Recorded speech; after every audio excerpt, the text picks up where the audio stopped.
Assalamu alaykum hörmətli qarindaşlar. Golland dili qrammatik dərsimizə xoş gəldinizlər. Biz bugün 56-cı dərs The Afkorting Symbolen Initial Orden Förkortning. Yəni bular hamısı Golland dilidəki yazıq dildə köp uçraydigan, çoxum bilish tegishli bo'lgan bir qancha grammatik uqumlar. Buni anglab tushunib qo'ysanglar bo'ldi. Anglab tushungandan keyin shu yazıq tilda uchrab qolganda diqqat qilsanglar bo'ldi. Bu hem Golland dili grammatikasininki muhim bir tarkibi qismi yazıq tilda köp uchraydigan bir shakl bo'lgan chiqib, bularni ham qisqacha tushuntirib tushunishni loyiq ko'rdik. Qanamsa diqqatinglar darsimizda bo'lsin. Birinchisi the afkorting, yani qisqartirilma so'z, afkorting qisqartirilma so'z, yani qisqartirilma so'z degan vaqtda qisqartirilma so'z bir so'z yoki bir qancha so'z birikmasininki bir qancha harflar bilan ifodalanishi bo'lib, biz bunda so'z birikmasini ifodalagan vaqtda chekit tinish belgilarining ichida chekit muhim rol o'ynaydi. Bularni shu yozganda shu qisqartirilma shaklda yozamiz, lekin o'qiganda qisqartirilmasini emas, balki butun so'zni o'qiymiz. Masalan, sizlar ekranda ko'rgan butun qisqartirilma so'zlar, ya'ni masalan pagina degandan keyin odatda yazıq tilda yozilgan vaqtda pay punt, ya'ni pay keyiniga chekitli qo'ysa, bu pagina deganni bildirdi. Lekin biz uni o'qigan vaqtda hargizmi pay punt deb o'qimaymiz, balki shu butun mush so'z ifodalagan to'liq so'zni o'qiymiz. Pagina deb. Masalan, pay for build. Buning yazıq tildagi qisqartirilma shakli pay fay punt, ya'ni pay fay chekitlik o'qiganda pay for build to'liq shaklini o'qiymiz. Blatzijde met andere woorden m punt a punt v punt. Yani yazganda bundan yazgan bilen, lekin o'qiganda met andere woorden deb to'liq shaklda o'qiymiz. Mister aanstaande alstublieft bij geen gehoor. Yani bu qisqartirilma so'z qisqasi ham yazıq tilda ko'p ishlatiladigan bir xil shakl, lekin o'qiganda to'liq o'qiymiz.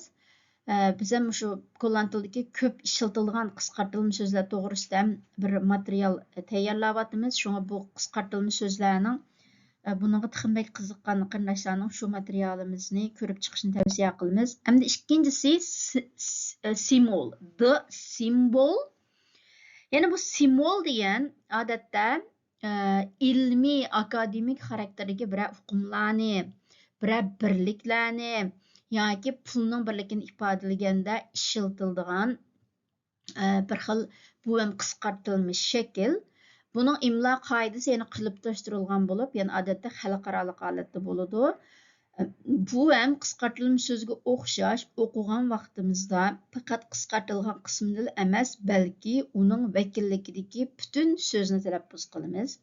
Masalan, sizlar ekranda hozir ko'rayotgan kilometr per hör, yani fizikadagi bir muhim birlik uqum, yani soatlik har soatlik kilometr tezlikni ifodalagan vaqtda normalda yozganda, yani sizlar ko'rgandek, yani km bir yantusizlik km/h deb bunda ifodalagan bilan, lekin buni o'qigan vaqtimizda kilometr per hör deb, yani to'liq shaklda o'qiymiz.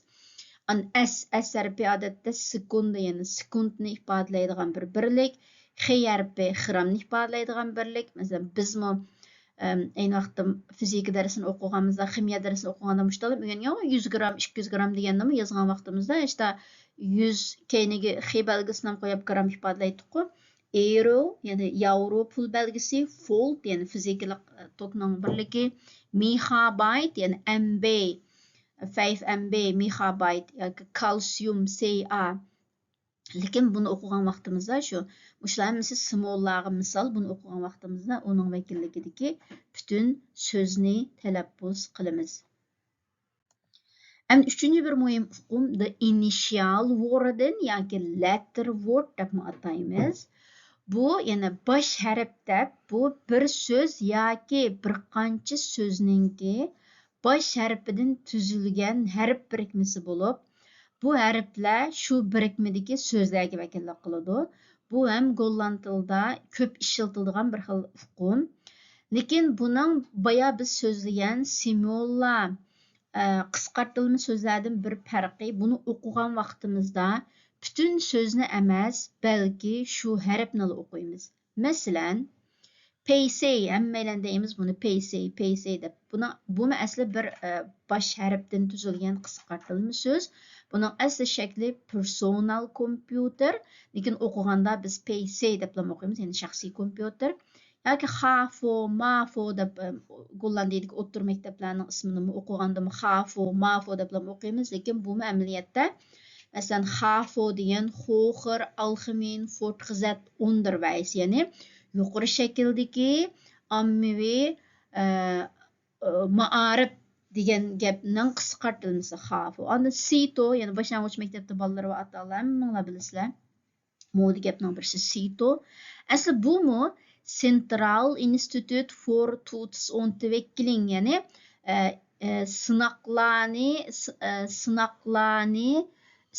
sınaq imtihanlarını tüzüş merkezi instituti degan gap, lekin normalda biz qisqartib sito deymiz.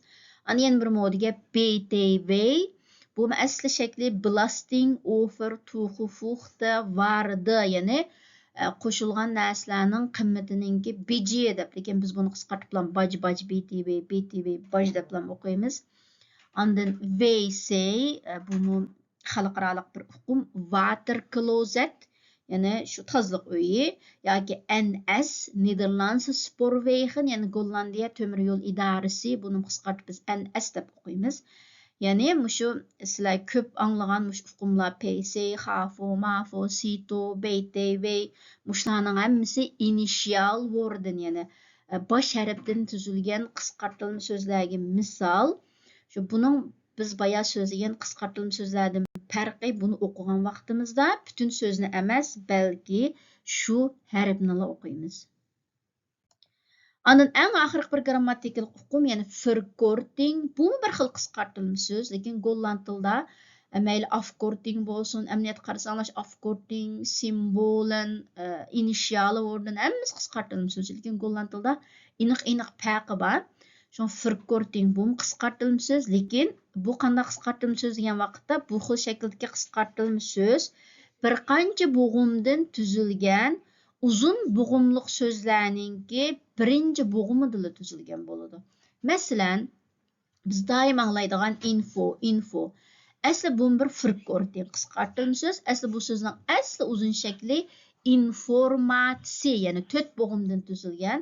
Endi golland tilda hamda ba'zida işte uzun gapni qisqartib o'rinliqdan işte informatsiya deganni info yoki airco, hammamiz deydigan modi gap airco.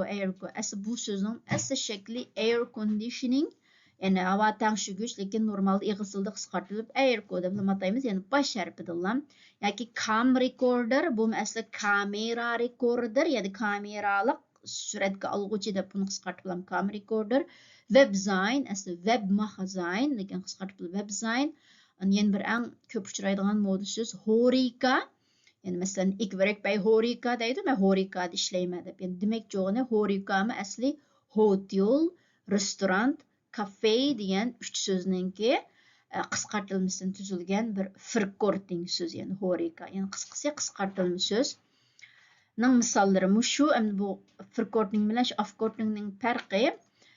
Afkortingda işte bir qancha so'zlarningki chekit muhim rol o'ynasa, uni faqat o'qigan vaqtimda bütün qismini o'qisak, lekin men förkortingda ash uzun bo'g'imlardan tuzilgan so'zlarning birinchi bo'g'imini ishtanim qildi o'qiganda, yezilish qanday bo'lsa o'qigandami shunda o'qiymiz. Yani qisqasi biz bugun so'zlaydigan golland tilidagi hamda sizlar cho'qim bilishga tegishli bo'lgan, lekin cho'qim yodlab o'rganish zarur bo'lmagan, bir aqtim anglab qo'ysanglar bo'ladigan grammatikal uqum shu. Ma'qullamsa, keyingi qitimliq darsimizda ko'rishaylik. Omon bo'lg'aysizlar.